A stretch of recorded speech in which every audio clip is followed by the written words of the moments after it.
Of all the clients that you've talked to throughout your career, what is the most insightful thing that you've ever learned from one of your clients? Understanding what their concern is, what needs to be worked on. Because if there's no reason to oversell, what we do sells itself. Pretty much anybody, regardless how much money they have that comes in, they want to know, am I okay? Is this going to work? Or we're going to be good? So that's the first thing they want to know. And then the second thing is, can you help me? Or can you find somebody who can? That's kind of what they want from me out of the relationship. That's my job, is to make sure that they feel that.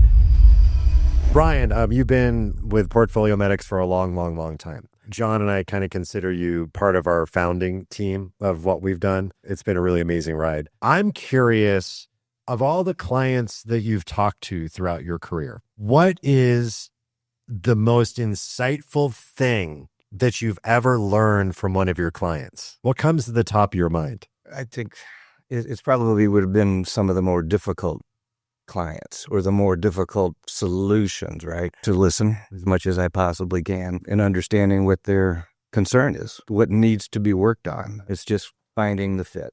The most difficult ones of it, when the fit was just, they were not either accepting it or it was just hard to put the square peg into the round hole. Yeah.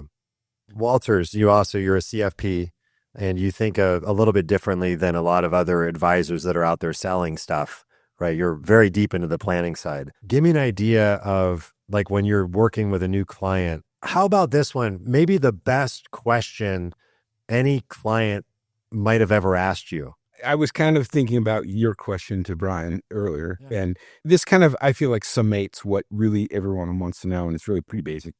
Pretty much anybody, regardless how much money they have that comes in, they want to know, am I okay? Am I okay? Is this going to work? Or we're going to be good?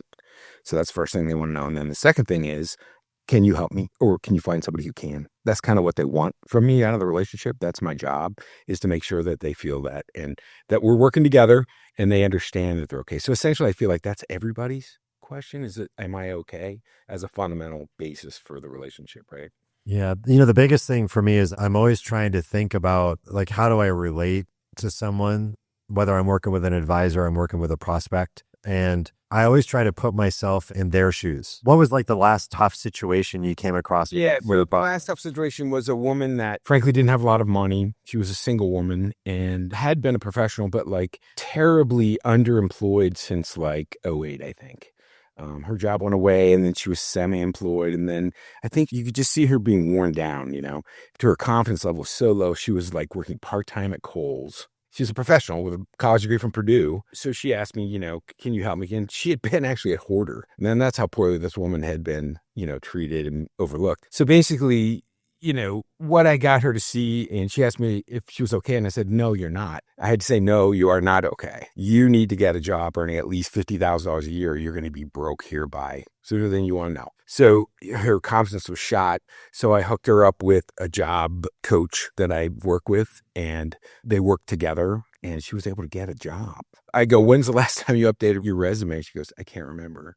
I'm like, what? What have you been doing for 13 years? So you do like way more than just like investing stuff. Well, that was an outlier. It's not like my preferred client, but I have a habit of collecting people that need help and helping them. But most of them are pretty cool, and it's very gratifying.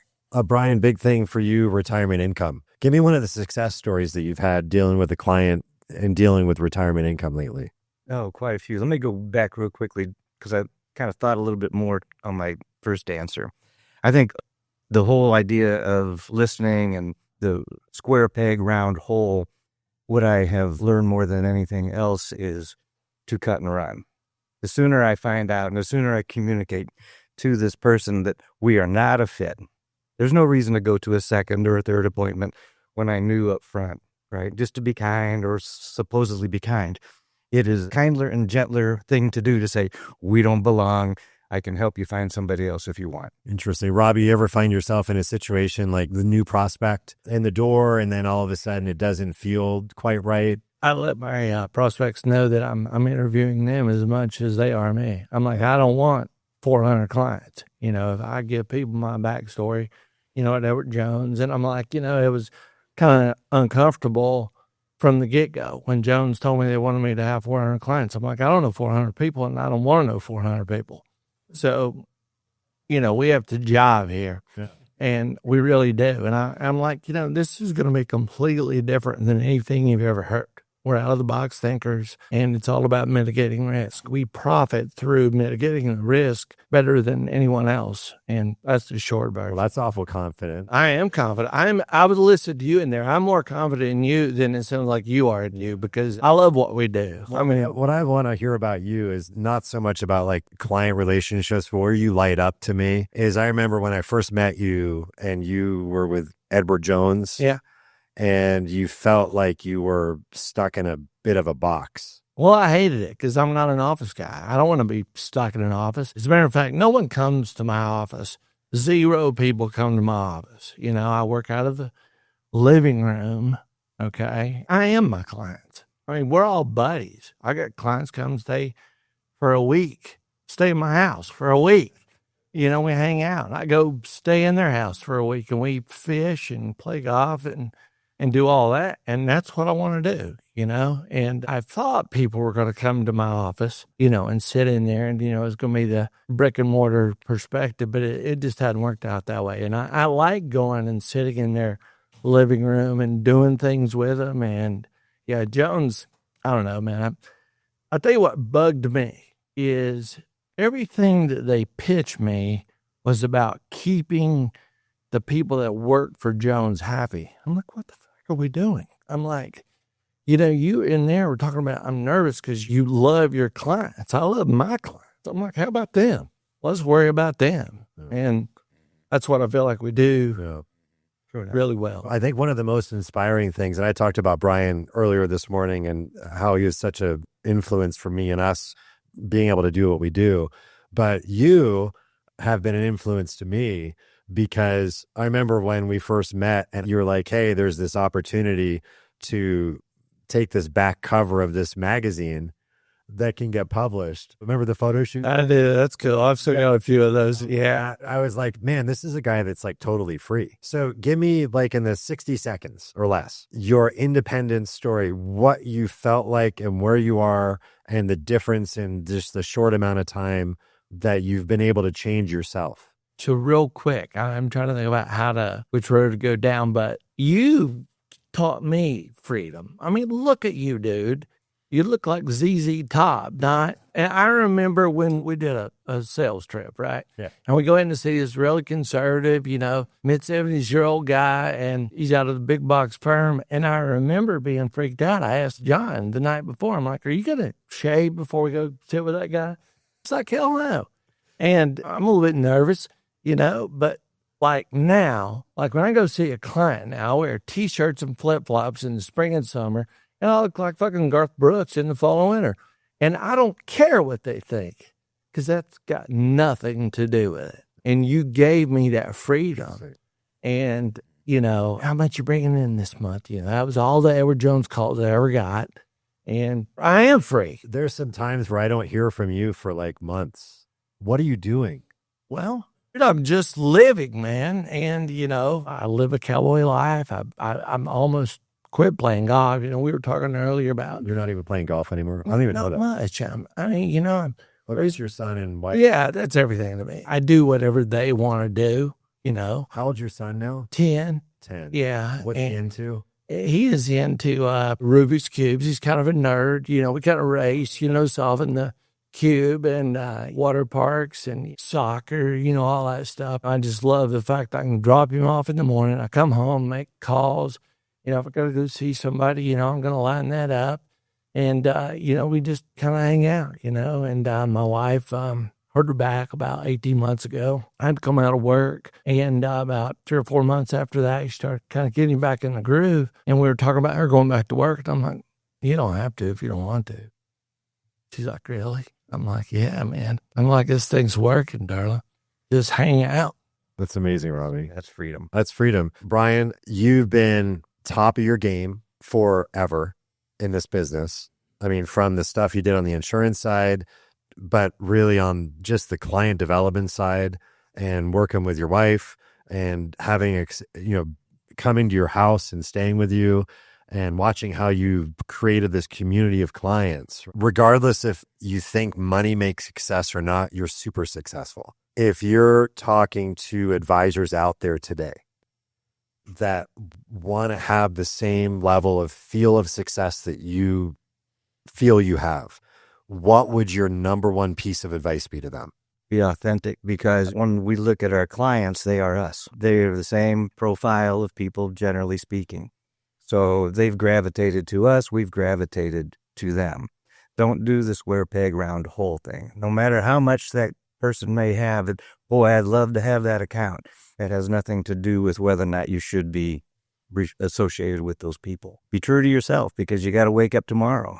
And if you got to tell that person something that's uncomfortable, you need to have a good relationship with them to be able to do that. Brian, the same. You've got a much different background than a lot of people that I've met, and a very deep faith and that drives you. And I've seen you go from something that's kind of closed to, I don't know if you felt it, but blossomed almost. And I don't know why. If you had a piece of advice, again, being someone that's, in my eyes, extremely successful in this business, not just personally and professionally, but financially, what's like the key piece of advice you'd give to a guy just starting out? Just to be clear, I'm still trying to figure it out. I haven't reached the finish line or anything, right? I'm still trying to be him. So there are so many areas of the practice that I would like to do better in. But I think I would jump on the idea of just presenting yourself authentically, and don't worry about what people think about you. Just know what you know about yourself and be confident in yourself. And then just always try to do the right thing by people, and they'll sense that, right? And if it fits, it'll work. And sometimes, quite frankly, when you're starting off, you might need to make it work,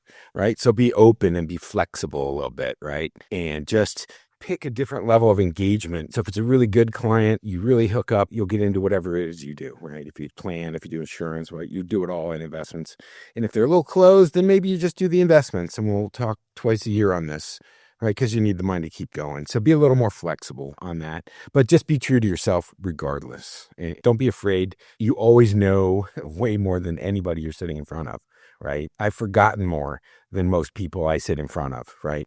Know about what we do. So just be confident and just be yourself and have fun, and everything will kind of fall into place. Robbie, I'm not asking you this question. I'm going to ask you something different. What is it that you want the world to have that you have? What is it like everybody you meet, your friends, people, prospects, someone at the grocery store, if you could just pull that one thing out and say, my God, I wish you could have a piece of this, what is it? I guess to just kind of be able to do what you want to do when you want to do it, how you want to do it. We talked a little bit about freedom yesterday. I feel like I have ultimate freedom, and I'm trying to give that to folks. It's not really about money. I was talking with one of the other reps yesterday, and, he was talking about, just going to their home and helping them with non-financial things, like if they need some help, and just being a good person.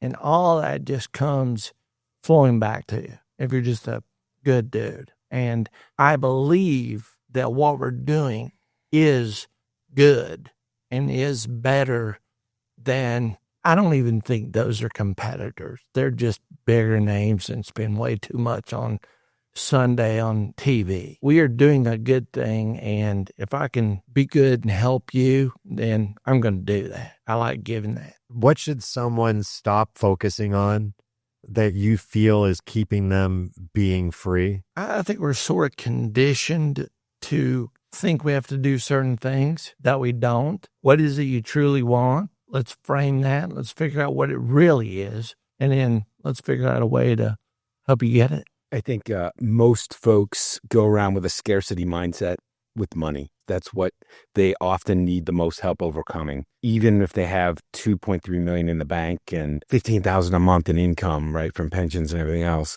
they still won't want to spend the money because they're afraid it's going to run out. So I think helping them get sort of a mindset of abundance, even if they don't have $3 million, right? Because I believe that all sort of opens you up and allows you to just live more freely and enjoy it more, even if it's on a smaller scale. Brian, anything, last thing? It's Gerald and I have decided we haven't marketed the company since COVID, and it's been growing every year. It's because we're just still true to our missions, true to our clients, etc. But we've reached a point where out of the abundance, we're traveling 50% of the time. And thanks to COVID, we can meet with clients anywhere in the world. Everybody is now reconditioned. You don't have to be face-to-face. You can be in their living room as far as that goes. But I think that's, and to piggyback off Brian, one of the most difficult things we do have is to encourage people from their abundance to begin to use it. And then every once in a while you say, ho, time is up. You've done that really well. Now slow down. But Gerald can speak to this quite a bit. It's difficult at times because a big reason why folks have an abundance because they're frugal. They've been savers. And to flip the switch and to go into consumption mode is not that easy for them. I did have actually a long-time client and really a long-time friend. He's been struggling. His wife's slowly getting dementia in front of him, and he's got a ton of money. And I have been encouraging him for about 4 years. You've got to go. You've got to take the family on vacation. You got to start creating memories for the kids. You got to go. You got to go. Not. Got an email from him. Hey, you said this. I thought about it. Taking the steps. Who's that travel agent you talked about? Yeah. So I had a win in that category. How's that? Yeah, sometimes it's, I think the hardest thing for a lot of us that have worked our whole lives in accumulating is knowing when to start spending and enjoying our lives, because that's really what makes us expand even more. It's a double-edged sword, though, because the more we do, the more opportunities we open ourselves up to, and then we get back into what really drives us in the first place. Hence, like you saying, I want to come down to Florida and let's do like 4 days worth of podcasts so I can get myself out there on social media because I've got a lot to tell the world. And I'm like, yeah, you're not done yet.